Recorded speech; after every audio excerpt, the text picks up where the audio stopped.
এখানে ধরেন আমি নীলা ইসরাফিল এখানে বসে আছি, আপনি কি বলতে পারেন কিনা, আপনি যেহেতু আপনার ভাষায় বলতেছেন যে এটা খুবই ফর্মাল, যে আপনার তো শুধু হাই হ্যালো হয়তো বেশি একটু করেছে, যেটা যতটুকু বুঝতে পারেন যে পাঞ্জাবি ধরে টান দেওয়ার বিষয়টা ডেফিনেটলি এটা ফর্মাল রিলেশনশিপ হয় না, কিন্তু সেটা সে অতিরিক্ত করেছে। আমি যতটুকু বুঝতে পারি সে হয়তো আপনাকে আরেকটু কাছের বলেই ইঙ্গিত ইশারা দেওয়ার চেষ্টা করেছে, কিন্তু সেটা সেই সম্পর্কের প্রেক্ষিতে কি কেউ কাউকে বলতে পারে কিনা যে তোমাকে? প্রথমত ওই অডিওতে এই কথাটা আমার মুখ থেকে শোনা যাচ্ছে না, উনি বারবার এই কথাটা বলেছেন, বারবার যে এরকম মানে এই কথাটা কেন, মানে এই শব্দটার মধ্যে উনি বারবার নিয়ে যাচ্ছিলেন। এবং আমি একবার ওই শব্দটা ওই অডিওতে পরবর্তীতে আমি শুনলাম, যদি আমি ভুলে গেছিলাম একটা কথা, আমি শুনে দেখলাম যে আসলে আমি এই কথাটা ওইখানে বলি নাই, এবং আমার দিক থেকে এমন কোনো ইঙ্গিত কোনো ইশারা নাই যে আমি এটা বলতে পারি।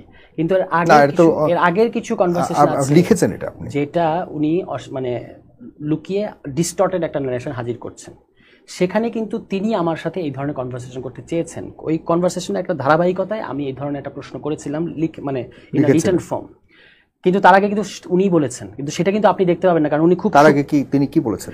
যেমন ধরেন আমরা তো একটা সিগন্যাল অ্যাপের মধ্যে কথা বলছিলাম, এবং সিগন্যাল অ্যাপের মধ্যে আপনি জানেন যে এটা 30 সেকেন্ড পর পর ডিসঅ্যাপিয়ার হয়ে যায়। তো আমার যদি নিয়ত খারাপ থাকে, আমি একটা কথা বলে সেটা ডিসঅ্যাপিয়ার হওয়ার পর আপনার কথাটাকে আমি স্ক্রিনশট নেব, এটা আমি করতে পারি চাইলে, মানে যে কেউ, আপনিও বা আমি, যে কেউ করতে পারি, ইন্টেনশন যদি থাকে। তাহলে আপনি তো দেখতে পাচ্ছেন না যে আমি আগে কি বলেছিলাম বা উনি আগে কি বলেছিলেন, সেটা উনি আমি যখন বলেছি তখনকারটা উনি পিক করেছেন। কিন্তু ওইটার মধ্যে আবার দেখা যাচ্ছে ওনার সাথে আমার 40 মিনিট একটা ভিডিও কল ওনার দিক থেকে আসে, আউটগোয়িং কল দেখা যাচ্ছে। তার মানে বোঝা যাচ্ছে যে যদিও আমি সবসময় এটা বাইরে কোনোভাবেই এই সম্পর্কটাকে কোনো ব্যক্তিগত সম্পর্কের দিকে নিতে চাই নাই, কিন্তু একটা স্পেসিফিক মোমেন্টে একদিন আমাদের মধ্যে একটু ঘনিষ্ঠ কথাবার্তা হয়েছে, উনি সেইটাকে এমনভাবে ব্যবহার করেছেন যে পরবর্তীতে আরও যে সময় গেল, মানে এটা তো রোজার মাসে, এটা উনি অডিও রেকর্ড করে রেখেছেন, আমার কোনো ধারণাই ছিল না। পরবর্তীতে কিন্তু উনি আমার সাথে অনেকবার দেখা হয়েছে, বিভিন্ন প্রোগ্রামে আমার সাথে এই সমস্ত বিষয়ে আপডেট নিয়েছেন, কোনোভাবে তিনি বুঝতে দেন নাই বা কোনোভাবে তিনি বলেন নাই যে তিনি আমার কোনো কথা অফেন্ডেড।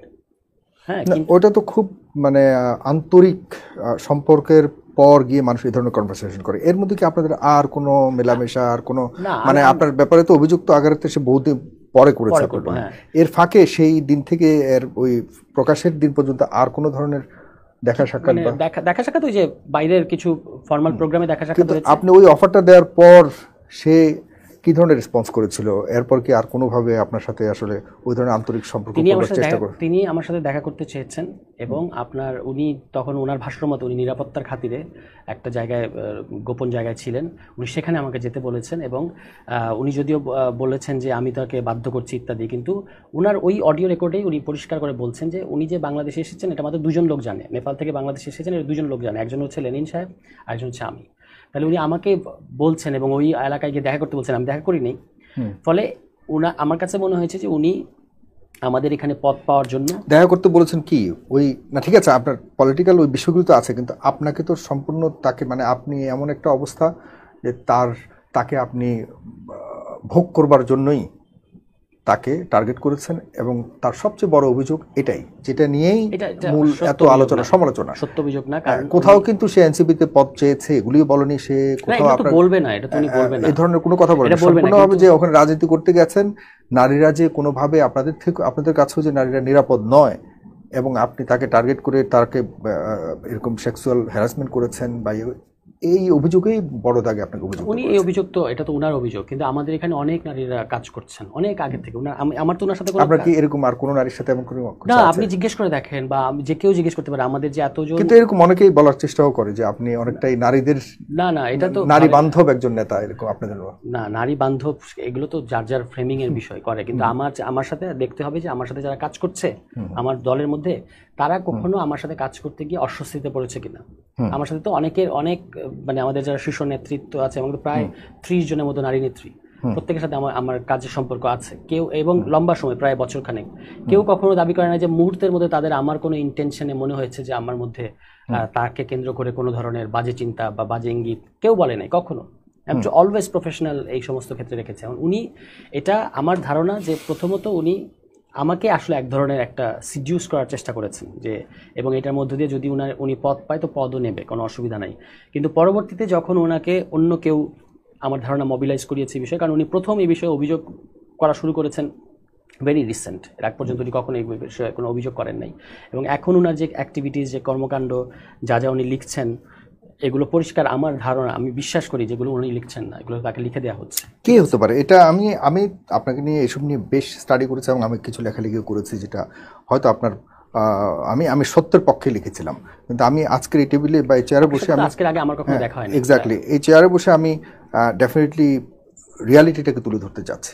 কারণ যেহেতু সে একজন নারী এবং একজন নারীরাই একটু বেশি আমরা আমাদের সমাজে নারীরা একটু ইয়ে হয়, তো সেই জায়গাতে আমি বলতে চাই যে মানে তাকে আপনিও কি টার্গেট করেছিলেন কিনা, যে আছেন আমাদের পুরুষদের মধ্যে যে না মেয়েটা আমার ভালো লাগে, তাকে আমি ইয়ে করতে চাই? এটা টার্গেট, এটা আমি ভাবতেই পারি না। বরং উনি এই যে অডিওটা করে রেখে দিয়ে এটা যে বিদেশে পাচার করেছেন, কেন করেছে বলে মনে, কারা করছে বলে মনে করেন? কারণ আপনার তো নতুন একটা দল, আপনিও মাত্র রাজনীতি শুরু করেছেন, এমনও না যে আপনি রাজনৈতিকভাবে কারো টার্গেট হয়েছেন। এবং না, টার্গেট হয়েছে। আপনি যদি দেখেন এই ঘটনা যারা ফেসবুকে এটা নিয়ে ইস্যু করেছে, যারা এটাকে নিয়ে মোবিলাইজ করেছে, অনলাইন সোশ্যাল মিডিয়া ব্যাশিং এর ইয়ে করেছে, এটা স্পেসিফিক একটা পলিটিক্যাল দল থেকেই হয়েছে। এবং আবার প্রবাসী অ্যাক্টিভিস্টদের মধ্যে কোন পলিটিক্যাল দল? আমি যাদেরকে দেখেছি এটা নিয়ে আমাকে সারাক্ষণ একেবারে পরিচিতদের থেকে, যার নাম বললে আপনি চিনবে সেরকম থেকে কিছু কিছু অপরিচিত আইডি যেগুলো আমি ঢুকে দেখেছি, সবই কিন্তু একটা দল থেকে। তারা এই ঘটনা, কোনটা? বিএনপির অ্যাক্টিভিস্ট আমি দেখেছি, তারা এই ঘটনাটা ঘটিয়েছে, আমি এটা বলতে চাচ্ছি না। কিন্তু এটা যখন সোশ্যাল মিডিয়া এসেছে তখন আমি দেখেছি এটাকে ইস্যু হিসেবে তারা, বিএনপি তো আসলে এনসিপির পলিটিক্যালি রাইভালরি হিসেবে সেখান থেকে করে, কিন্তু শুধুমাত্র আপনাকে টার্গেট করে আপনার বিষয়টাকে নিয়ে যে করে ব্যাপারটা তাও না। বিএনপি এনসিপির যে কোনো ঘটনা হলেই বিএনপি স্বাভাবিক একটা পলিটিক্যাল জায়গা থেকে এটা করে থাকে। এটা যেন ভুল বোঝাবুঝি না হয়, আমি কিন্তু বলছি না যে এটা বিএনপি এই কাজটা করেছে। হ্যাঁ, বুঝতে পেরেছি। হ্যাঁ, কিন্তু এটা বিএনপি এটা পিক করেছে, দ্যাট ইজ আমি আমার প্রশ্ন হলো আপনাকে কি টার্গেট করে, আপনাকে কি নিরাজ শাফিল আসলে স্ট্যান্ড বাই সামওয়ান এই টাইপের কোনো কিছু মনে হয়? কারণ আমি যেভাবে টক শোতে প্রচুর কথা বলেছি এবং আমার একটা স্পেসিফিক পলিটিক্স আছে, সেই পলিটিক্সের সাপেক্ষে আমি অন্য এস্টাবলিশমেন্ট, রাজনৈতিক দল থেকে শুরু করে যারা এই ওল্ড এস্টাবলিশমেন্ট, তাদেরকে আমি কড়া সমালোচনা করেছি এগুলো, এবং এই কারণে আমি দ্রুত গ্রহণযোগ্যতা এবং জনপ্রিয়তাও পেয়েছি এবং দ্রুত আমি টার্গেটও হয়েছি বলে আমি মনে করি। তো এটার অংশ আমার কাছে কেন মনে হয়, কারণ এটা যারা প্রথমে লিক করেছে সোশ্যাল মিডিয়ায়। এবং আপনাকে আমি এখানে বলি যে নীলা ইসলামিল কিন্তু প্রথমে, আমি যখন এটা ব্রেক হলো সোশ্যাল মিডিয়া, আমি কিন্তু সত্যি ভেবেছি যে এটা ওনার কাজ না, মানে উনি এটা ইনভলভ না। আই একদমই মানে আন্তরিকভাবে তাকে জিজ্ঞেস করেছি যে এটা কি আপনি করেছেন, উনি বলছেন না। তো এটা কিন্তু সেকেন্ড যে না, এটা তো তার ওই সময় ওইটাও আমরা রেকর্ড করতেছিল, সে রেকর্ড করছিল। তো তাহলে এখানে সেটা আমি পরে জানলাম, কিন্তু আমি বললাম যে এটা প্রথমেই, কারণ আমার সরল জায়গা থেকে আপনার ওইটা আপনি জিজ্ঞাসা করছেন, ওইটাও সে রেকর্ড করে কিন্তু হ্যাঁ, আমি এটা তো আমি জানি না, কিন্তু আমি ভেবেছি আসলে এটা কোনো এজেন্সির কাজ। আমি তাকে জিজ্ঞেস করেছি, আমি যখন জিজ্ঞেস করলাম যে এটা কি আপনি করেছেন, উনি বললো যে উনি একেবারে আকাশ থেকে পড়লেন এবং উনি বললেন যে, আমি বললাম যে এই যে যেগুলো বলা হচ্ছে হ্যারাসমেন্ট, আকাশ থেকে পড়া মানুষ রেকর্ড করে না সেইটা, কিন্তু উনি ওইরকম করেছেন, আপনি টোন শুনলে ওরকমই মনে হবে। এবং তারপরে উনি বললেন যে, আমি বললাম যে এই যে অভিযোগ করা হচ্ছে হ্যারাসমেন্ট, আমি কি এই ধরনের কোনো কিছু আপনার সাথে করেছি? উনি বলেন যে আমি কি কখনো এরকম বলছি? এটা তো আমি তোমার সাথে মানে কথাবার্তা বলেছি, এর বাইরে কিছু না। এবং যারা এটা প্রথমে লিক করেছে, আপনি যদি তাদের দেখেন, তাদের ব্যাপারে এরকম কনভারসেশন আছে যে তারা এজেন্সির সাথে এক ধরনের অ্যালাইন্ড হয়ে কাজ করেন, ঠিক আছে? আমি তাদের নাম বলতে চাচ্ছি না।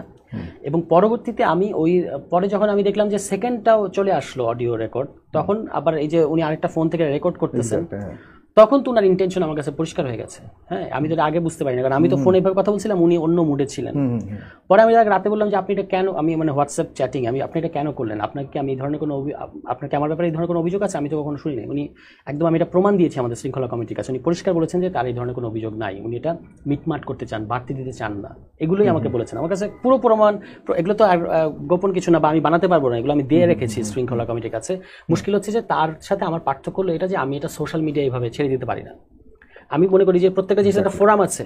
আমাকে যখন শৃঙ্খলা কমিটি থেকে একটা চিঠি দেওয়া হয়েছে যে এটার আপনি কারণ দর্শানোর, এটা আপনি এতদিনের মধ্যে জবাব দিবেন, তখন আমি পুরো আপনার সাথে যে আলাপ করছি সেগুলোই একটা ব্যাকগ্রাউন্ড টেনে তারপর এই প্রমাণ সহ দিয়েছি যে ইভেন উনিও তো বলতেছেন যে উনার কোনো অভিযোগ নাই, কিন্তু পরবর্তীতে উনি আবার সোশ্যাল মিডিয়ায় অভিযোগ দিচ্ছেন, এরকম একটা ব্যাপার আর কি। সো আমার কাছে মনে হয়েছে যে উনি এক এক সময় এক এক কথা বলছেন। আমি একটা উদাহরণ আপনাকে দিই যে উনি কেন রেকর্ড করেছেন এই ফোন কনভারসেশন, একটা ব্যক্তিগত ফোন আলাপ কেন রেকর্ড করেছেন, এটার একটা কারণ উনি দেখাচ্ছেন যে আমি নাকি তাকে ডিবির কথা বলেছি, যে ওনার ব্যাপারে ডিবি আমার কাছে খোঁজ নিয়েছে, এই জন্য উনি নিরাপত্তার খাতিরে এই কাজটা করেছে।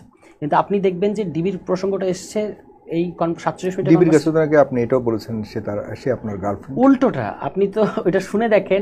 আমি ওনাকে জিজ্ঞেস করেছি 45 মিনিটস পরে কনভারসেশনের যে আসলে ডিবি কিনা আমি জানি না, আমি ধরে নিয়েছি ডিবি, কারণ সাদা পোশাকে তারা আমাদের একটা কর্মসূচি চলছিল, সেখানে এসে জিজ্ঞেস করছি ওনার খবর কি। তো আমি ভেবেছি যে হাসপাতালে যেহেতু আমি নিয়ে গেছি সেই জন্য আমাকে জিজ্ঞেস করছে, আর ওনার যেহেতু ওই উপদেষ্টা সংক্রান্ত ব্যাপার আছে, এইটা আমি ওনাকে জিজ্ঞেস করেছি কৌতূহল বশত যে ডিবি কেন আপনার কথা আমাকে বলতেছে, কেন আমাকে জিজ্ঞেস করছে কেন। তখন বলছে maybe they thought I am your girlfriend, এটা তার কথা অন রেকর্ড, কিন্তু তিনি বলতেছেন যে আমি নাকি ডিবিকে বলেছি। তাহলে দেখেন এই যে কথাগুলোর একদম পরিষ্কার মিথ্যাচার। উনি কালের কণ্ঠ বা ওনার ফেসবুক স্ট্যাটাসে লিখেছেন আমি নাকি ডিবিকে তাকে আমার গার্লফ্রেন্ড পরিচয় দিয়েছি, অথচ ওই কনভারসেশনে এটা তো আমি বানিয়ে বলতে পারবো না, ওনার বক্তব্য তো ওনারই, এটা তো এখনো আছে, অনেকগুলো চ্যানেল থেকে এটা আবার রিপাবলিশ করা হয়েছে, ওখানে পরিষ্কার উনি বলছেন যে maybe they thought I am your girlfriend, এটা তার বক্তব্য। তাহলে এই যে কিন্তু আবার অন্য পত্রিকাতে আমরা দেখেছি সেই বলেছে যে আপনি বলেছেন, এটা হলো তার পরের দাবি। হ্যাঁ, কেন এরকম হচ্ছে আমার কাছে মনে হয় যে যখন এই প্রশ্নগুলো সোশ্যাল মিডিয়া উঠেছে যে এই ফোন কনভারসেশন উনি কেন করলেন, কেন রেকর্ড করলেন, এই প্রশ্নগুলো যখন আমি না মানে অনেকেই যখন তুলেছেন, আপনাদের মতো অনেকেই যখন যে একটা প্রাইভেট কনভারসেশন কেন আপনি কি উদ্দেশ্যে করলেন, তখন তো তাকে যারা মবিলাইজ করাচ্ছে আমার ধারণা তাদের হচ্ছে যে এটাকে একটা জাস্টিফিকেশন দিতে হবে। তখন তারা তার কাছ থেকে কিভাবে শুনেছে আর তারা নিজেরা কি, ফলে এখানে একটা গ্যাপ আছে। যারা লিখে দিচ্ছে তারা লিখে দিচ্ছে, আমি একদম আপনাকে নিশ্চিত করতে পারি এগুলো ওনার লেখা না, এবং এই যে আন্তর্জাতিক মানবাধিকারের অমুক ধারা এটা আছে সেটা আছে, এগুলো একদমই ওনার বক্তব্য না, এগুলো তাকে লিখে দেওয়া হচ্ছে। তো এই যে ডিবির প্রসঙ্গটা তারাই আসলে সাজিয়েছে এইভাবে যে ডিবির কথা বলো তাহলে নিরাপত্তার খাতিরে এটা একটা গ্রাউন্ড দাঁড়ায়, কিন্তু ডিবির কথাটা তো ওখানে আমি তো দাবি করি নাই তাকে ডিবির গার্লফ্রেন্ড, কোথাও উনি দেখাতে পারবেন না, উনি ওখানে যে করছেন এটা প্রমাণ আছে, আমারটা হলো ওনার দাবি যে আমি বলেছি যে সে আমার গার্লফ্রেন্ড ডিবিকে, আর তারটা প্রমাণ আছে যে সে বলছে maybe they thought I am your girlfriend, আপনি এখন চাইলে এখনো শুনতে পারবেন, ঠিক আছে। তাহলে এই যে তার মধ্যে কন্ট্রাডিকশন, এবং আমি যখন জিজ্ঞেস করছি যে আপনি আমার বিরুদ্ধে আপনার অভিযোগ কি, আপনি যদি চান আমি এখনো আপনাকে আমার সাথে তার কনভারসেশন দেখাতে পারবো, সর্বশেষ কনভারসেশন, সে বারবার বলছে আমি এটা বাড়াতে চাই না, আমি এটা মিটমাট করতে চাই, এটা তুমি মিটমাট করো এবং আমার কোনো অভিযোগ নাই, এগুলোই তিনি আমাকে বারবার বলেছেন। কিন্তু তিনি তাকে যারা এটা দিয়ে কোনো একটা কিছু করতে চাচ্ছে তারা আসলে তাকে এদিকে নিয়ে গেছে বলে আমার ধারণা। এবং গতকালকের এটা এত তুচ্ছ বিষয়, এই তুচ্ছ বিষয়কে যারা এভাবে এনেছে তার মানে বুঝতেই হয় যে তারা এনি হাও আমাকে ডিফেম করাটাই উদ্দেশ্য, আর কোনো উদ্দেশ্য নেই। কারণ মানুষ তো হিতাহিত জ্ঞান হারাতে পারে না, যেখানে দেখা যাচ্ছে যে এখানে স্বামী বা পিতার হওয়ার কোনো গ্রাউন্ডই নাই, সেখানে দাবি করছে যে আর আমি কি পাগল, আমি কেন তাকে ওখানে কেন আমি নিজেকে স্বামী পরিচয় দিব, এটা তো অসম্ভব ব্যাপার, এই আর কি। তাহলে আপনি মনে করছেন যে এই সম্পূর্ণ বিষয়টাই আপনাকে নিয়ে কেউ ষড়যন্ত্র করছে এবং ষড়যন্ত্র অংশ হিসেবে এখনো পর্যন্ত এটি চলছে? অ্যাবসলিউটলি, এবং দুই একজন লিখেছে। তো কোনো কিছু কি এই পর্যন্ত আপনার দল থেকে তো আপনার কাছে মনে হয় এই ব্যাপারে চেয়েছে, সময় নিচ্ছে যে আপনার বিষয়টা তদন্ত সাপেক্ষে একটা সিদ্ধান্ত নেওয়া হবে, এই পর্যন্ত কোনো চূড়ান্ত সিদ্ধান্ত কি এসে পৌঁছেছে? আমি বলি যে আমি নাম নেব না কারোর বাইরের, কিন্তু প্রমিনেন্ট নাম বললে চিনতে পারবেন। পরিষ্কার তারা ওই নীলার পোস্ট শেয়ার করে লিখেছে যে একে রাজনীতি থেকে মাইনাস করতে হবে, এভাবে লিখেছে। খুব প্রমিনেন্ট অ্যাক্টিভিস্ট, দেশের বাইরে থাকে। আমার দলের পজিশনটা হচ্ছে যে প্রথমে তো কোনো অভিযোগ ছিল না, শুরুতে এটা একটা সোশ্যাল মিডিয়ায় যেরকম রগরগে ব্যাপার হিসেবে আসে সেভাবে এসেছে, কিন্তু যে কোনো দলের জন্য এটা একটা বিব্রতকর ব্যাপার, বিশেষত যদি এরকম শীর্ষ পর্যায়ে কেউ হয়।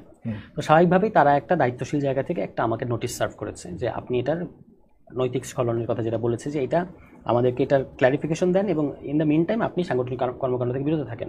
Which I agree or which I understand যে কোথা থেকে আসে এই রিজনিংটা।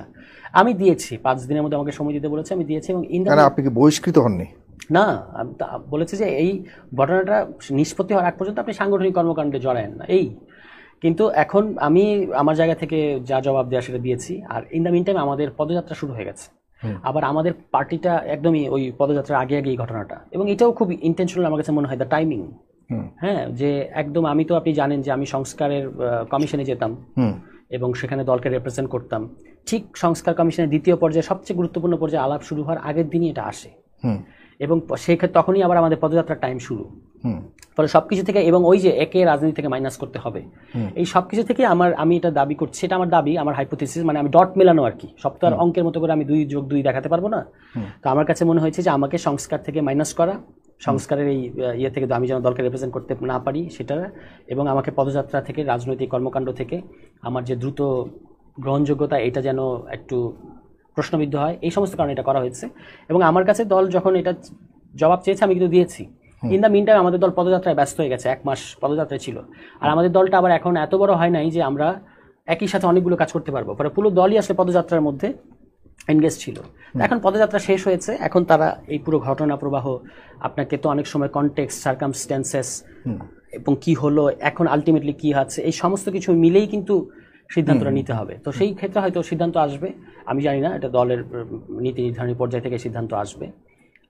আর কিন্তু দলের যারা এমনিতেই যারা সেন্ট্রাল মেম্বার নানা পর্যায়ে, তারা আমার সাথে ব্যক্তিগত যোগাযোগ, আমার ব্যাপারে সমব্যথী, এবং তারা পুরো ব্যাপারটা তো কাউকে আর আমাকে বলতে, আপনার ব্যাপারে কি দল থেকে সমব্যথী বলতেছেন আপনি? মানে দল তো আর এরকম বলে না, দল চিঠি লিখে যে আপনার ব্যাপারে সমব্যথী। হ্যাঁ, সেটাই, দলের যাদের সাথে আমি এতদিন কাজ করেছি সবার সাথে আমার সম্পর্ক তো এমন না যে দল থেকে আপনার দূরত্ব হয়ে গেছে কেউ আপনার এই বিষয়টা নিয়ে, আপনাকে মানে দল যেহেতু বিব্রত, সুতরাং আপনার সাথে সম্পর্ক না রাখাই শ্রেয়, আপনাকে দূরে রাখা, কোনো কিছু আমার কাছে মনে হয় নাই। বরং দলের সবাই আমার সাথে যোগাযোগ করে, সবার মনে আমাদের আপনি আশা রাখছেন দলে আবার আপনি পূর্ণভাবে কাজ করবেন? আমি তো মনে করি যে এই ঘটনায় আমি ভিকটিম, তাহলে আমাকে এই, যদিও ওই সময় দলকে একটা পদক্ষেপ নিতে হয়েছিল, কারণ এটা নিতেই হয়, প্রত্যেকটা দলের একটা দায়িত্বশীল জায়গা আছে, কিন্তু এখন এই ঘটনার সমস্ত এভিডেন্স আমি তো আমার দিক থেকে প্রমাণপত্র দিয়েছি এবং আমার জায়গা পজিশনগুলো ক্লিয়ার করেছি।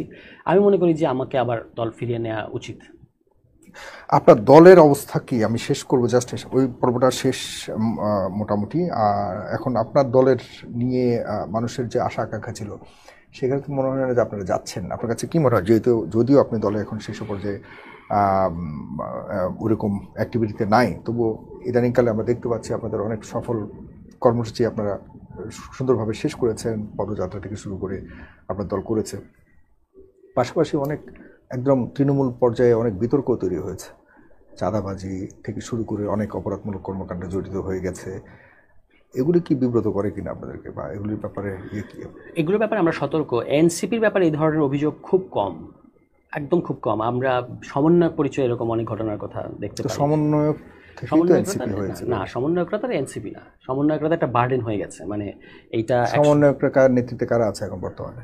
এখন তো সমন্বয় বলতে কিছু নাই, এটা তো সমন্বয়কদের তো আপনারা তো সমন্বয়কদের একটা কমিটিও করেছেন, আপনাদের একজন নেতা সমন্বয়কদের সভাপতি হিসেবে আছে।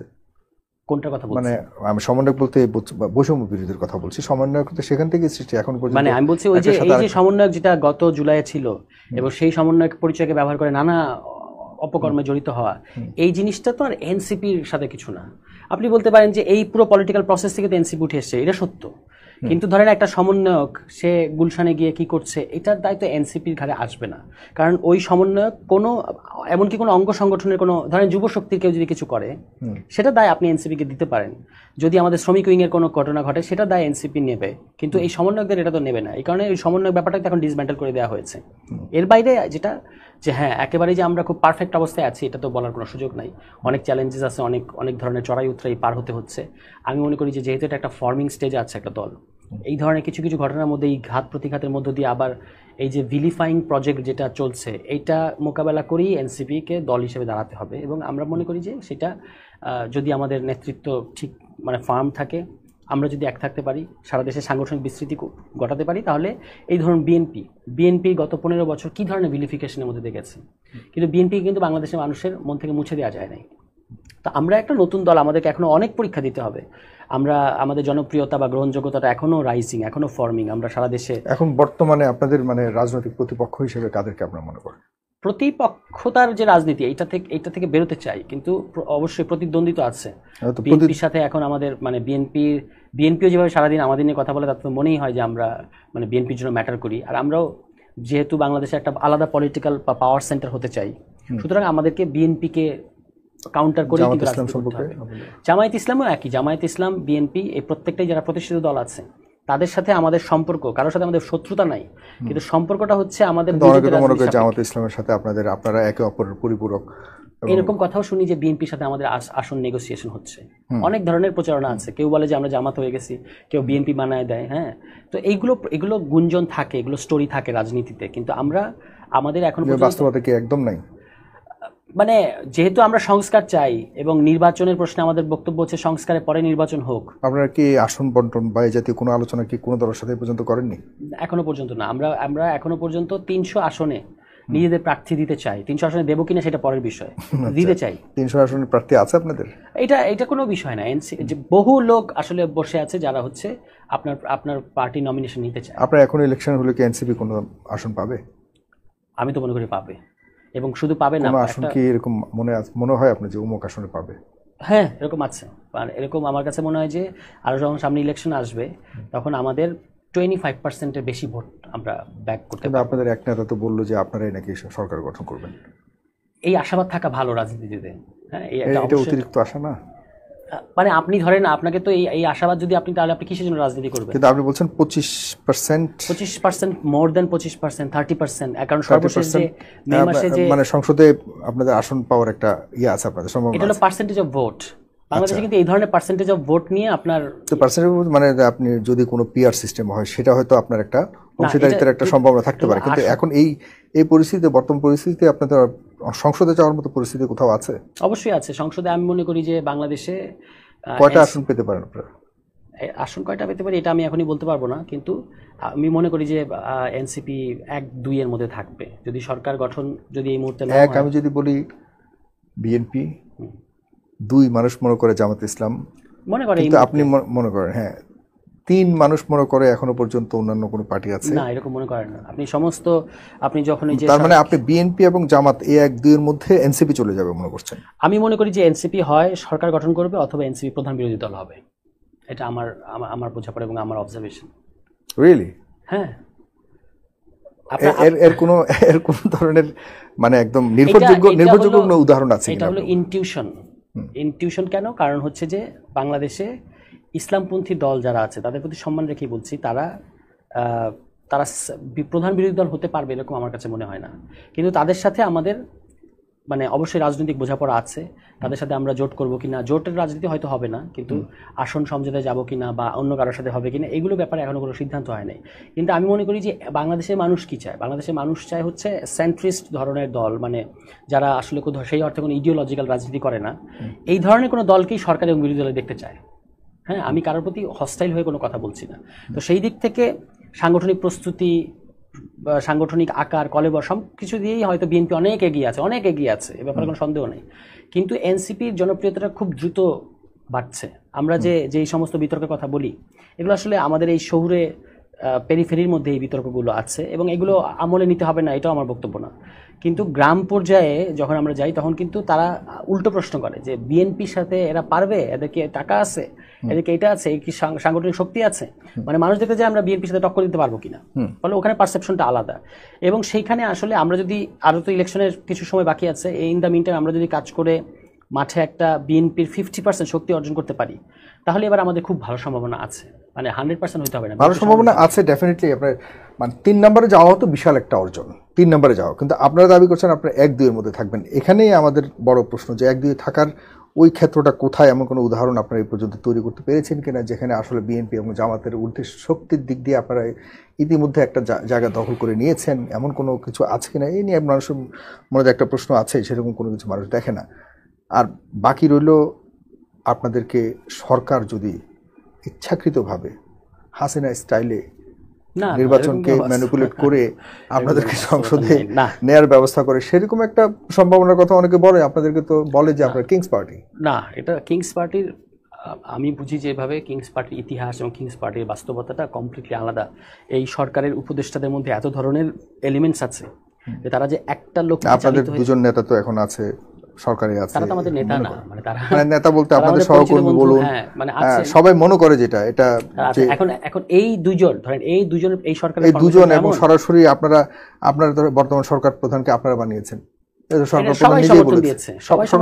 সরকার প্রধান নিজে সবাই বলেনি, বলেছেন যে ছেলেরাই আমাকে ক্ষমতায় বসিয়েছে, তখন ছাত্র নেতারা সামনে ছিল এবং মাস্টার মাইন্ড। কিন্তু এটাকে সবাই মেনে নিয়েছে। বক্তব্যটা হচ্ছে যে আপনি এমন কোন, এটা হলো পুরোটাই হলো অনুমান নির্ভর যে এরা কিংস পার্টি, এদেরকে সরকার কোনো সহযোগিতা করছে, কিন্তু এমনিতে আপনি কোনো ফ্যাক্ট দেখাতে পারবেন না যে এই ফ্যাক্টের কারণে মনে হয় যে এরা কিংস পার্টি। কিংস পার্টির ইতিহাস কমপ্লিটলি আলাদা। একটা সরকার কিংস পার্টির কম ইতিহাস আমরা নতুন করে সবকিছুর ডেফিনিশন সবসময় সময়ের প্রেক্ষিতে প্রেক্ষাপটে চেঞ্জ হয়। আপনাদের প্রেক্ষাপটটা ভিন্ন।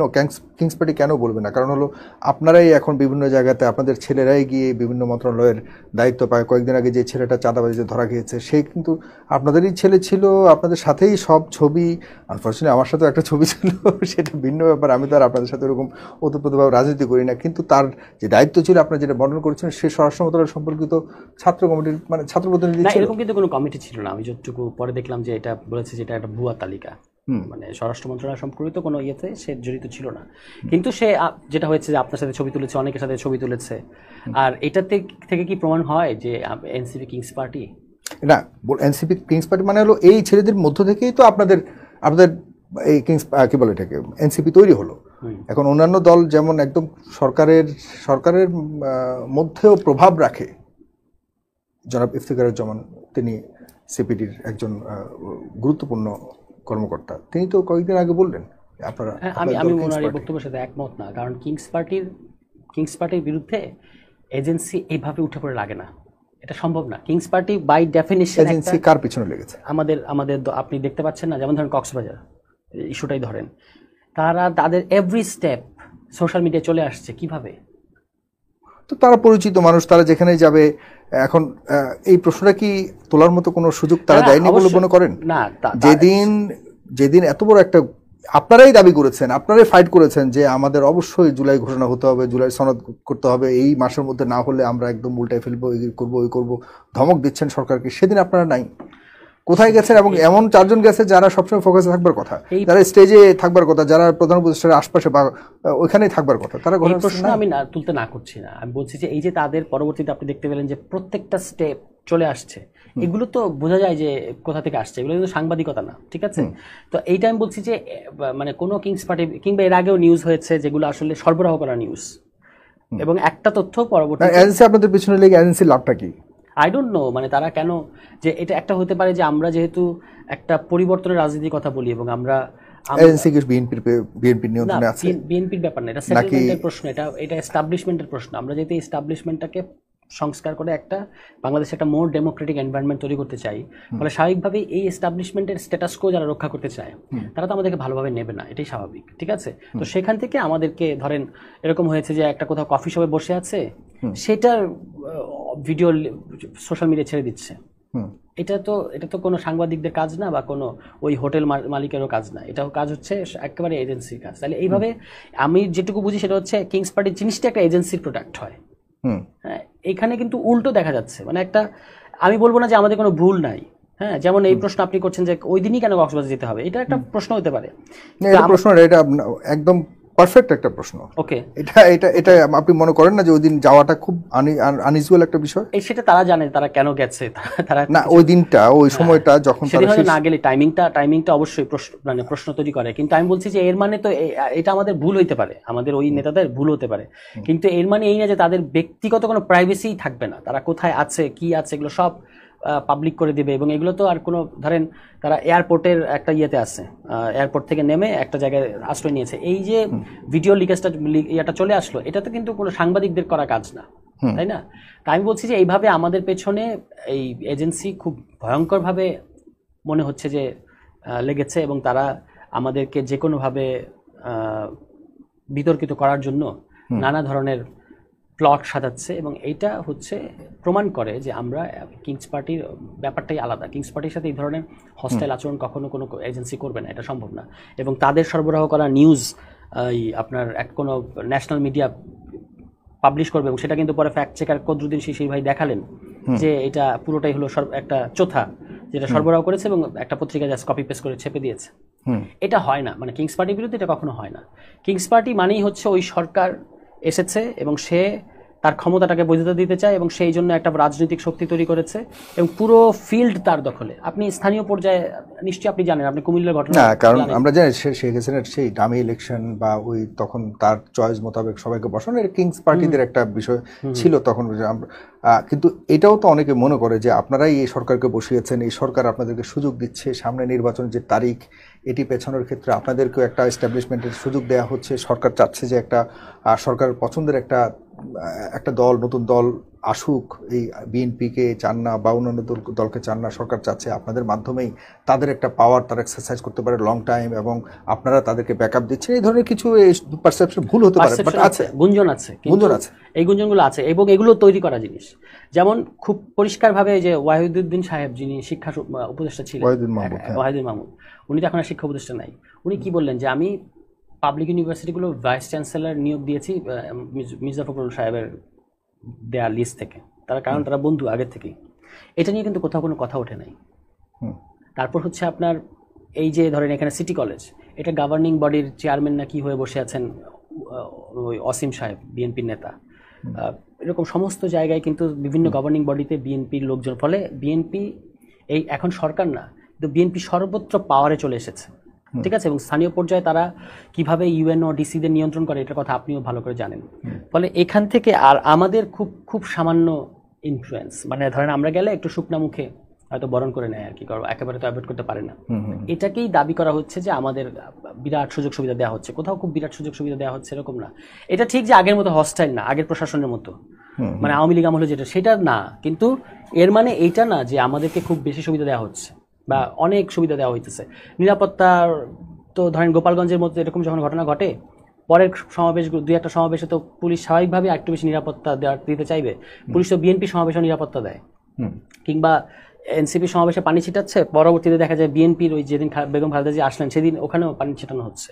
ফলে আমার কাছে ওরকম মনে হয় না, বরং মনে হয় যে রিয়েল পাওয়ারটা আসলেই বিএনপির দিকে হেলে গেছে। এটা আপনি শুধু সরকার দিয়ে বোঝা যাবে না। শেষ কথা হলো, দুটি বিষয়ে জানতে চাই, এরপরে আমরা শেষ করব। প্রিয় দর্শক, আপনারা যারা দেখছেন অনুষ্ঠানটিকে শেয়ার করবেন, কারণ আমরা আসলে কাউকে মহিমান্বিত করতেও আমি এখানে বসিনি, কাউকে দোষ দিতেও বসিনি। আমরা রিয়েল ফ্যাক্ট সম্পর্কে জানতে চাচ্ছি। অনেকের কাছে বিষয়টি বিব্রতকর হতে পারে, কিন্তু এটা তো ঠিক, দুজন মানুষ এখানে সম্ভাবনা, দুজন মানুষ এখানে জড়িত রয়েছে ঘটনাগুলোর মধ্যে। আমরা কিন্তু সোশ্যাল মিডিয়াতে বিষয়গুলো নিয়ে বেশ সরব, আমরা কিন্তু এগুলো নিয়ে বেশ সময় অতিবাহিত করছি এই আলাপগুলি নিয়ে, কিন্তু এর পেছনে কারণ কি, এটি সমাধান কোথায়, শেষ কোথায়, এ নিয়েও তো আমাদের চিন্তা করা উচিত। কারণ আমরা কোনোভাবেই চাই না যে এই ধরনের ভুল ভ্রান্তি ধারণা থেকে কারো ক্যারিয়ার শেষ হয়ে যাক। আমরা চাই কোথাও না কোথাও কোনো ভুল যদি থেকে থাকে সেটি সামনে আসুক এবং সমাধান হোক। শেষ প্রশ্ন হলো, জুলাই ঘোষণাপত্র, এতদিনের আন্দোলনের পর সবার দাবি ছিল ঘোষণাপত্রটি যেন সবার সর্বজনীন একটা অ্যাকসেপ্টেন্স পায়।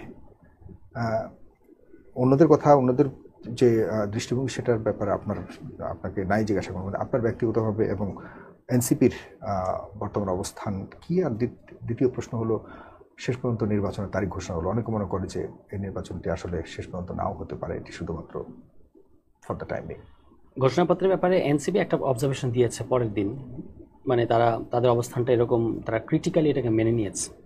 মানে ঘোষণাপত্র স্বাধীন বাংলাদেশ ইতিহাসে এটার তো কোনো ভিজুয়াল নাই, ঘোষণাপত্র হয়েছে এরকম, তো এটা যেহেতু এবার হলো, এই ঘটনাকে তারা স্বাগত জানিয়েছে। কিন্তু তারা হিস্টোরিক্যাল ন্যারেটিভের যে শর্টকামিংস এবং এটার ইমপ্লিমেন্টেশনের যে অনিশ্চয়তা, এটাকেও কিন্তু তারা প্রশ্ন করেছে। আমার ব্যক্তিগত অবস্থান হচ্ছে, আমার কাছে এটাকে, আমরা যদিও বারবার ঘোষণাপত্র চেয়েছি, এটাকে আমার কাছে ঘোষণাপত্র মনে হয় নাই। মনে হয়নি এই কারণে যে ঘোষণাপত্র কখনো বলে না যে আমি পরবর্তীতে ইলেকশনের পরে যে সরকার আসবে সে আমাকে এসে তফসিলের ভেতর ঢোকাবে। ঘোষণাপত্র নিজেই নিজেকে অ্যানেক্ট করে, নিজেই নিজেকে বলবৎ করে, এটাই ঘোষণাপত্র। একটা ধরেন সেনাবাহিনী যখন ক্ষমতা গ্রহণ করে তখন তারা এসে প্রথমে একটা প্রোক্লেমেশন জারি করে যে আজকে থেকে সংবিধান স্থগিত এবং এই প্রোক্লেমেশন অনুযায়ী দেশ চলবে আগামী অমুক সময় পর্যন্ত। ঠিক আছে, এটাই প্রোক্লেমেশন নিজেই নিজেকে অ্যানেক্ট করে। সে কারোর কাছে গিয়ে বলে না যে আপনার আগামী সরকার নিশ্চয়ই এটাকে বাস্তবায়ন করবে, এটা প্রোক্লেমেশন হয় না। ফলে এটা একটা হিস্টোরিক্যাল ডকুমেন্ট হয়েছে আমি বলবো। কিন্তু এই হিস্টোরিক্যাল ডকুমেন্টের মধ্যে কি এটা আসলেই এটাই কি ডকুমেন্ট, এটাই কি অ্যাকচুয়াল লাইক কি বলে যেটাকে যা ঘটনা ঘটেছে না, এখানকার যে ন্যারেটিভ সেটা খুব একপেশে এবং আপত্তিকর। এই ন্যারেটিভটা আর ইতিহাসটা পড়লে মনে হয় যে এটা একটা দলের ইতিহাস, বাংলাদেশের ইতিহাস একটা দলের ইতিহাস। যারা বাংলাদেশের বিভিন্ন ইতিহাসে কাল পড়বে তাদেরকে ছোট করার জন্য বলছি না, বিভিন্ন ঘটনার মধ্য দিয়ে বুদবুদ হয়ে বা বিভিন্ন ঘটনার বেনিফিশিয়ারি যারা, তাদেরকে ওই ঘটনার অনুঘটক হিসেবে হাজির করা হয়েছে। যেমন বিএনপি দলটা কিন্তু সিপাহী বিপ্লব, ওই সিপাহী জনতা বিপ্লবের পরবর্তীতে আসা একটা দল। কিংবা আপনি দেখবেন যে এরশাদ আমলের ওই আন্দোলন অনেক দল মিলে করেছে, কিন্তু পরবর্তীতে ক্ষমতা এসেছে বিএনপি। এখনো গণ অভ্যুত্থানের পরে লাইকলি অনেকে মনে করছেন বিএনপি ক্ষমতা আসবে। তার মানে এই ঘটনাগুলো, এই বড় বড় ঘটনাগুলোর পরে বিএনপি সামনে আসছে। বিএনপি ঘটনাগুলো একা ঘটায় নাই, বা কোনো কোনো ঘটনা আসলে বিএনপি ঘটায়ই নাই, কিন্তু এই ইতিহাসটা পড়লে মনে হয় যে বাংলাদেশের ইতিহাস হচ্ছে বিএনপির ইতিহাস। এটা খুবই একপেশে হয়েছে আমার কাছে। না, বিএনপিকেও তো খুব বেশি এখানে স্মরণ করেছে বলে আমার মনে হয়। আপনি সিপাহী জনতার বিপ্লব বলা হচ্ছে, কোটা বিরোধী আন্দোলনটাকে খুব বেশি স্পষ্টভাবে তুলে ধরা হয়েছে। না, এখানে এই পতন হয়েছে। গত 16 বছর যেভাবে বলা হয়েছে, গত 16 বছরের আন্দোলনের কথা যেভাবে বলা হয়েছে, তাতে মনে হয়েছে গত 16 বছর এটা হচ্ছে বিএনপির দাবি। 16 বছরের আন্দোলন কি তুলে ধরা হয়েছে এরকম ভাবে? না, কিন্তু বলা হয়েছে গত 16 বছরের যে সংগ্রাম, এগুলোর কথা আসছে। সংগ্রামের কথাও বলা হয়নি এরকম ভাবে, নিয়ে বিতর্ক হচ্ছে। গত 16 বছরে অনেক কিছু তো ঘটেছে, কোনটা উল্লেখ করেছে? আলাদা আলাদা করে কোনো কিছু উল্লেখ করে নাই, কিন্তু এই যে গত 16 বছর 15 বছরের ফ্যাসিবাদ বিরোধী সংগ্রাম, এই কথাটা যখন এভাবে বলে তখন এটা মনে হয় যেন বিএনপির যে দাবিটা যে তারাই গত 15 বছরের তারা মানে মাঠ গুছিয়েছে এবং গোল দিয়েছে ছাত্ররা, এই কথাটা তারা বলেছে একবার, সেরকম একটা টোন এর মধ্যে পাওয়া যায়। বাই দ্য ওয়ে, আমি আসলে এটার যে হিস্টোরিক্যাল ন্যারেটিভ আমি মনে করি যে আরও গোছানো হতে পারতো, এখানে 47 আসতে পারতো, এখানে আমাদের উপনিবেশ বিরোধী সংগ্রামটাকে আরও অন্যভাবে বলা যেত, মানে অনেকগুলো জায়গায় গত 15 বছর অনেক কিছু ঘটেছে, সেগুলো না হলো বড় বড় অনেকগুলো ইভেন্ট হয়েছে যেগুলো আন্তর্জাতিকভাবে অনেক, একটাও কিন্তু এখানে আসে নাই, কোনোটাই আসে না। এবং এই আমি বলবো যে এই গণ অভ্যুত্থানটাকেও ঠিক মতো এখানে হাজির করা হয়, এটাকে বলা হয়েছে আপনার অসহযোগ আন্দোলন এরকম করে। আর এইটা ফলে আমি এটাকে মানে আমি মনে করি না যে শেষ পর্যন্ত দিয়েছে এটা হলো একদম, আপনি যদি সর্বোচ্চ আশাবাদী হতে চান তাহলে মন্দের ভালো একটা কিছু আসছে, কিন্তু এটার না আছে কোনো লিগ্যাল ইফেক্ট, না আছে কোনো হিস্টোরিক্যাল গুরুত্ব, কোনো কিছু এটার মধ্যে থেকে পাওয়া যায় নাই। আর নির্বাচনের ব্যাপারে এটা তো অনেক দিন ধরে এই অনিশ্চয়তার কথা বলা হচ্ছে, কিন্তু আমি অন্তত দেখেছি যে সরকারের দিক থেকে এই ধরনের কোনো ইন্টেনশন আমার কাছে মনে হয় না। সরকার প্রধান যা বলেছেন সেই কথাতেই, বরং বিএনপির ব্যাপারে হয়ে সরকার এগিয়ে নিয়ে এসছে, ফেব্রুয়ারিতে নিয়ে আসছে, ঠিক আছে। ফলে আমার কাছে এরকম মনে হয় না যে নির্বাচন নিয়ে অনিশ্চয়তা। কিন্তু এখন যদি রাজনৈতিক দলগুলো ঐক্যমতে না আসতে পারে সংস্কার নিয়ে, সনদ নিয়ে, তাহলে তো একটা অনিশ্চয়তা তৈরি হবে, টানাপোড়েন তৈরি হবে। তো সেখান থেকে যদি এরকম কোনো কিছু ঘটে, মানে অনিশ্চয়তার দিকে যায়, সেটা খুব দুঃখজনক হবে। আমাদের সবাই মিলে ওটা আটকাতে হবে। মানে এই যে 1/11 ধরনের যে ঘটনা বাংলাদেশি অতীতে ঘটেছে, এবং এটা কিন্তু আমাদেরকে কোথাও নিয়ে যায় না, ভালো কোথাও নিয়ে যায় না। তো আমার কাছে মনে হয় যে বাংলাদেশের সামনে দুটো রোড ম্যাপ, দুটোই নির্বাচন কেন্দ্রিক। একটা হচ্ছে ডেমোক্রেটিক প্রসেসের মধ্য দিয়ে স্বাভাবিক যে নির্বাচন হয়, সুষ্ঠু নির্বাচন, সেটা। আরেকটা হচ্ছে এই রাস্তাটা বন্ধ করে দিলে না, কোনো একটা গ্যাঞ্জাম লেগে গেল বা লাগানো হলো, এবং তারপরে একটা হস্তক্ষেপ, এই যে দেখবেন দেবপ্রিয় সাহেব বলেছেন জরুরি হস্তক্ষেপ মাঝে মাঝে লাগতে পারে, এটা তো ইঙ্গিতটা স্পষ্ট। এই ধরনের কিছু হয়ে 1/11 পরেও কিন্তু 2 বছর পরে ইলেকশন এসছে, কিন্তু ওই ইলেকশনটা ছিল একটা স্টেজড আপ ইলেকশন। এখন আমরা এটা সবাই জানি যে দিল্লি এবং ওই সরকার এবং আওয়ামী লীগের মধ্যে একটা নেগোসিয়েশন হয়েছিল। তো এই ধরনের কোনো হস্তক্ষেপের পরে যদি নির্বাচন আসে, সেটা ওই রকম একটা ব্যাপারই হবে, সেটা আমাদেরকে আটকাতে হবে। আর সুষ্ঠু ডেমোক্রেটিক প্রসেসের মধ্য দিয়ে সংস্কার শেষে যে নির্বাচনটা এই ফেব্রুয়ারিতে বলেছে, ওই ধরনের একটা সুষ্ঠু নির্বাচন আমরা চাই, যার মধ্যে দিয়ে আসলে ডেমোক্রেটিক ট্রানজিশন হবে। আমার ব্যক্তিগতভাবে শেষ প্রশ্ন, অনেক প্রশ্ন আসার মধ্যে থেকে শেষ প্রশ্ন হলো তুষার, এটা হলো যে এনসিপি গঠনটা কি খুব জরুরি ছিল? এবং অনেকেই মনে করতো যে এতদিন পর ছাত্ররা একটা বড় ধরনের পরিবর্তন এনেছে, ছাত্ররা বলতে ছাত্র জনতা, কিন্তু ছাত্রদের একটা বড় নেতৃত্বের একটা বিষয় ছিল এখানে, যেটা অন্যান্য রাজনৈতিক দল পারেনি। তারা তাদের আহ্বানে বা তাদের সরাসরি সম্পৃক্ততায় এমন একটা ঘটনা ঘটেছে। এরপর তারা তো পারত যে কোনো সরকারকে জবাবদিহিতার সম্মুখীন করবার এই দায়িত্বটা পালন করতে পারত। তারা একটা প্রেশার গ্রুপ হিসেবে থাকতে পারত। তারা হয়তো নিজেদেরকে অন্যরকম একটা জায়গায় রাখতে পারত, মহান একটা জায়গায় রাখতে পারত। খুব কি ভালো সিদ্ধান্ত হয়েছে যে একটা দল করে ক্ষমতায় যেতে চাওয়ার যে অভিলাষ? আমি মনে করি যে এনসিপি হওয়াটা অনিবার্য ছিল, কারণ মাঠের রাজনৈতিক যে শূন্যতা তৈরি হয়েছে, এটা কোনোভাবেই আপনি শুধুমাত্র ওই যে প্রেশার গ্রুপ হিসেবে থেকে এটা আপনি খুব দ্রুত সিন আউট হয়ে যেতে হতো। মানে পাওয়ার তো আসলে অন্যরকম, পাওয়ার তো আসলে সবসময় মোরাল দিয়ে বিচার করা যায় না, যে আচ্ছা এই বাচ্চারা গণ অভ্যুত্থান করে দিয়েছে, এখন ওরা একটা এথিক্যাল ফোর্স আকারে আছে, আমরা এটাকে আমলে নেব সমস্ত কিছু। এইভাবে রাজনীতি হয় না। রাজনীতিতে রাজনীতি করার জন্য কি কোটা বিরোধী আন্দোলন শুরু হয়েছিল? না, কিন্তু কোটা সংস্কার আন্দোলনের যারা নেতৃত্ব দিয়েছে তাদের দীর্ঘদিন ধরে একটা শেখ হাসিনা বিরোধী অবস্থান আছে। মানে তারা তো মোরালিটির জায়গা থেকেই ছিল। হ্যাঁ, ফলে তারা বৈষম্যের বিরুদ্ধে ছিল। যে কোনো সরকার, রাজনৈতিক কোনো উপলক্ষ্য কোনোদিনই ছিল না। যে কোনো সরকার, এই ধরনের সরকার যখন হয়ে যায়, তারা কোনো না কোনো একটা এরকম ইস্যু থেকেই তাদের বিরুদ্ধে আন্দোলনটা শুরু হয়। এটি পৃথিবীর ইতিহাস বলে। আপনি চিলিতে এরকম ট্রামের ভাড়া 3 পয়সা বাড়াইছে, তারপর ওখান থেকে শুরু হয়ে ওইটা সরকার পতনে গেছে, এভাবেই হয় ইস্যু ভিত্তিক। আমরা আগের থেকেই বলতে পারি না। ফলে এটা এরকম যেটা বিএনপি বলে যে এটা তো কোটার আন্দোলন ছিল। হ্যাঁ, কোটার আন্দোলন ছিল, এবং এই ধরনের জনস্বার্থ সংশ্লিষ্ট আন্দোলন থেকেই এটা মানে শেষ পর্যন্ত যায়। এবং এরপরে মানে বাংলাদেশে যে গণ অভ্যুত্থানের পরে আমরা তো চাই না শেখ হাসিনা ফেরত আসুক বা আওয়ামী লীগ ফেরত আসুক, আওয়ামী লীগকে আবার রিফাইন্ড আওয়ামী লীগ আকারে আনুক। তাহলে এই যে শূন্যতাটা রাজনৈতিক জায়গায় তৈরি হচ্ছে, এটা তো মিট আপ করতে হবে। সেখান থেকে আমি মনে করি যে এই দল গঠনটা অনিবার্য ছিল। এখন চ্যালেঞ্জ হচ্ছে যে এই দলটাকে একদিকে জুলাইয়ের আকাঙ্ক্ষার পক্ষে রাখা, এবং ওইটাকে আবার মুক্তিযুদ্ধ চেতনার মতো ব্যবহার বা অপব্যবহার আওয়ামী লীগ যেটা করলো সেরকম না করা। আর দ্বিতীয়ত হচ্ছে যে সকল বিতর্ক, যে সকল ভুল আমাদের হচ্ছে, সেগুলো আমাদের কাটিয়ে উঠে একটা সুসংহত দল হয়ে মানে সামনে এগিয়ে যাওয়া, এই দুটোই হচ্ছে আমাদের সামনে এখন করণীয়। আমার আর প্রশ্ন তেমন নাই, কথা তেমন নাই। জনাব সরওয়ার তুষার, আপনাকে অনেক ধন্যবাদ। আর তেমন কিছু বলা না থাকলে আমি শেষ করতে পারি। হ্যাঁ, আপনাকে অনেক ধন্যবাদ। আপনি আমাকে এই বিষয়ে মানে আমি প্রথমে আমার সিদ্ধান্ত ছিল যে আমি এই ব্যক্তিগত বিষয়ে কথা বলবো না। আমাকে কয়েকটা জায়গায় ডেকেছে, আমি তাদেরকে ডিক্লাইন করেছি। আমি বলেছি ভাই আমি রাজনৈতিক বিষয়ে কথা বলি, আমি ব্যক্তিগত বিষয়ে কথা বলবো না। কিন্তু এখন আমার কাছে মনে হলো যে এটা যেভাবে একপেশেভাবে আমাকে ভেরিফাই করা হচ্ছে যে I should also speak up, তখন আপনি বললেন এবং আপনি আমাকে সুযোগ দিয়েছেন এখানে কথা বলার জন্য। আমাকে নিজেকে মানে বাকি সিদ্ধান্ত আসলে মানুষ নেবে। আমি আমার দিক থেকে যেটা এক্সপ্লেইন করা সেটা আমি করেছি, বাকি সিদ্ধান্ত অবশ্যই মানুষ নেবে। এবং আপনাকে ধন্যবাদ।